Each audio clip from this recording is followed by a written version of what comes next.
Hi everyone! Welcome back to my channel! I'm going to make a series in my channel and I will call it Celebrity Stitch Style. A sewing edition series where I'm going to recreate an OOTD style of a celebrity. Today I'm going to recreate this from Bea Alonzo's IG.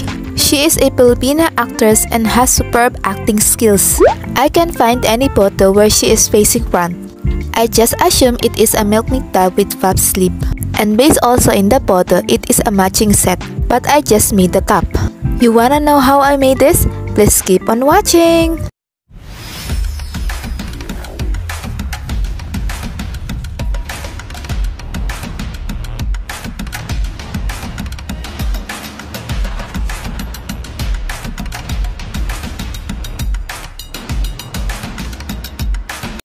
I used 1.5 yards of cotton linen fabric in muted pink color.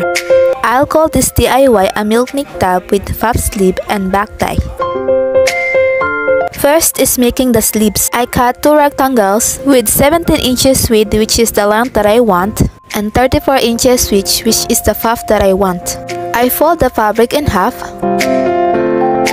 From the top corner to the width line, I marked 5 inches and mark 3 inches to the top edge. Then connect the 2 marks together. It will be the connecting part of the sleeves to the main bodies. Then cut the line after. From the top edge, I'm going to create a casing for the elastic to create the puff. The measurement is 1 inch. And I use a ruler to draw a straight line. I fold the edge 2 times until to the straight line that I drew a while ago. Use pins to hold them in place and sew along the pins.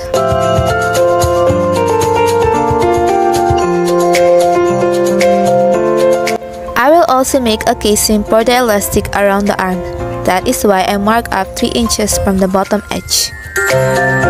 I'll just use ruler again to draw the first horizontal line. From the first horizontal line, I mark up ½ inch. And we will have a second horizontal line. From the second horizontal line, I mark up again ½ inch. And it will have the third horizontal line. This measurement is according to the size of the elastic I used.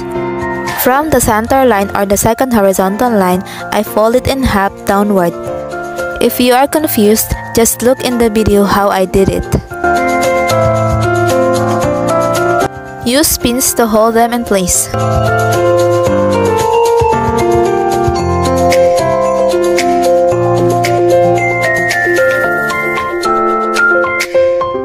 And after that, sew along the pins and to the adjacent line.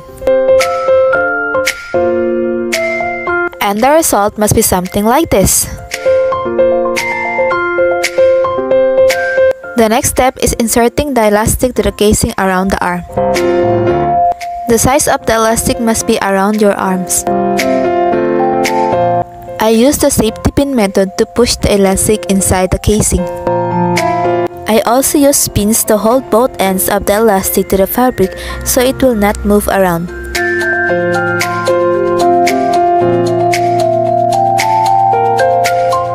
Then after that, I sew close the side seams of the sleeves.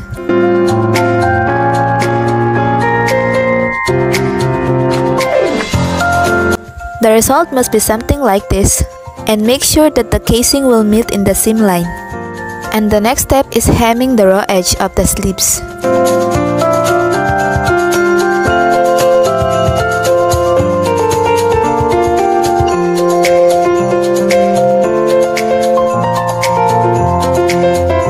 And the next step is putting the elastic to the casing around the shoulder. The size of the elastic must be from your shoulder to upper bust. Then sew both ends to hold the elastic. Charan! And this is the finished sleeves.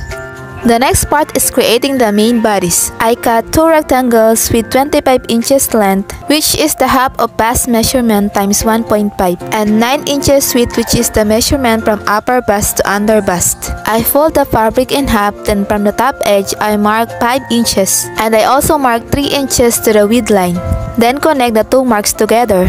It will be the connecting part of the main bodies to the sleeves. After that, cut along the line.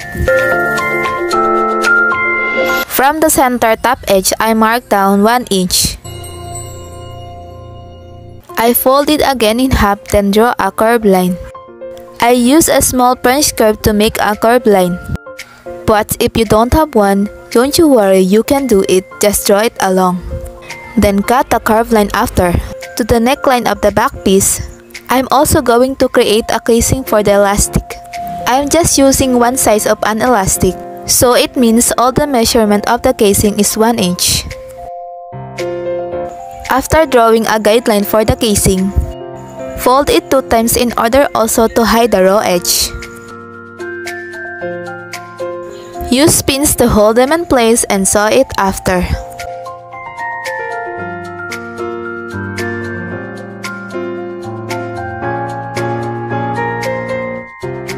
The next step is sewing a loose stitch in the bottom part.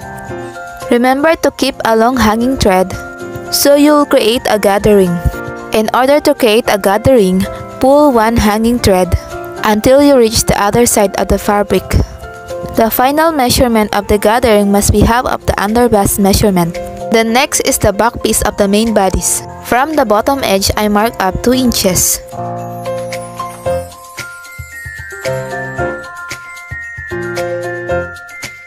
Then use a ruler to draw a straight line. It will be a guideline to draw a curved line later. Then I fold the fabric in half. Then I draw a slanting line from the 2 inches mark to the corner of the fabric.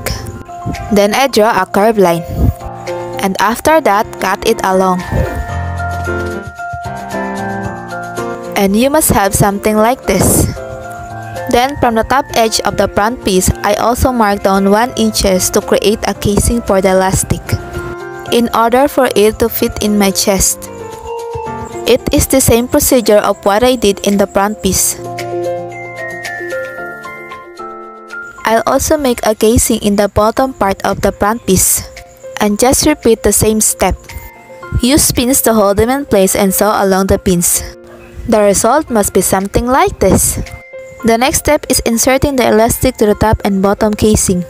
The measurement of the elastic in the top casing must be the measurement between your 2 breasts. And the measurement of the elastic in the bottom casing must be the half of bust measurement.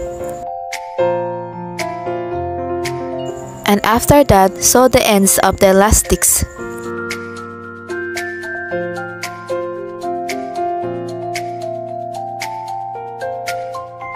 The next step is joining the front and the back piece by sewing the side seams. As you can notice, there is an excess part in the bottom part of the front piece, because it is where I'm going to connect the back tie later.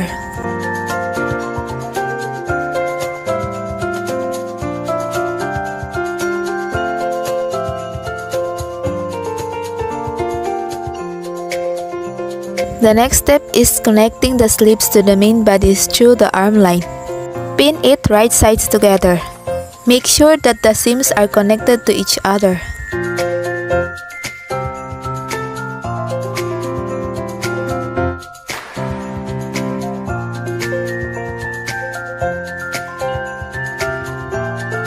And there you go, the look must be something like this. Down to the last step in this project is by creating the back tie. I cut a very long piece with 9 inches width and 70 inches length. I mark the center of the long tie and pin it to the center of the front piece right sides together.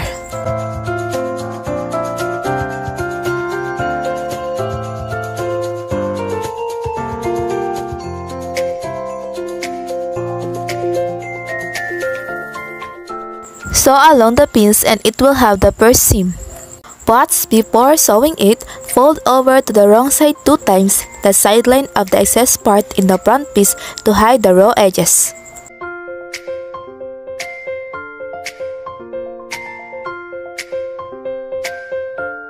Then, after sewing the first seam, fold over the other side of the tie to the first seam to hide it until to the both ends of the tie.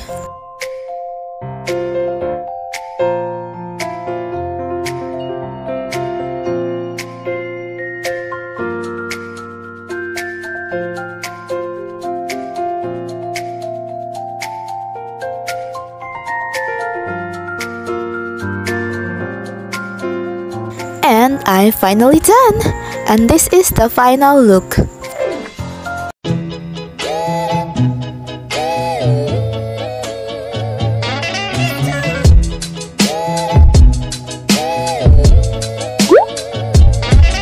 As always, it is a beginner-friendly DIY and very easy to sew. It came out so cute and so trendy today, and I guess this is one of my favorite DIY.